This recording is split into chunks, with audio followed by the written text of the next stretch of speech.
အင်ချမ်းမြေကွန်ဒိုတိုက်ခန်းဝယ်ယူတာအတော်လေးကိုတတိကြီးစွာထားပြီးတော့ဆေးဆက်စွာလောက်ရမယ့်အလုပ်ဖြစ်တာမလို့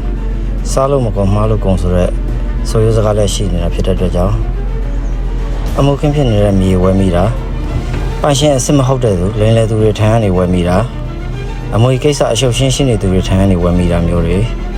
ဗန်ချင်းဝင်မဆက်ဖဲရှောင်းတိန်နေသူထံမှဝယ်မိတာဝယ်ယူနေစဉ်မှာလည်းစာချုပ်စာတမ်းစာချုပ်ချုပ်ဆိုရမှာလည်းဆက်ဆက်စာချုပ်တွေတောင်းယူပြီးတော့မယူထားမိတာ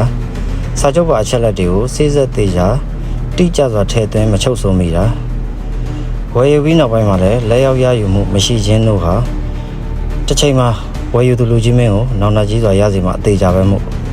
အင်ချမ်းမြေကွန်ဒိုတိုက်ခန်းဝယ်ယူရမှာအထက်ပါအချက်တွေကိုတေချစွာလှုပ်ဆောင်ဖို့အသိပေးလိုက်ရပါတယ်ခင်ဗျာကျေးဇူးတင်ပါတယ် like and subscribe လေးလုပ်ပေးကြပါဦးခင်ဗျာနောက်လည်းဒီလိုဗီဒီယိုတွေကိုတင်ဆက်ပေးမှာမလို့တောင်းဆိုအပ်ပါတယ်ခင်ဗျာ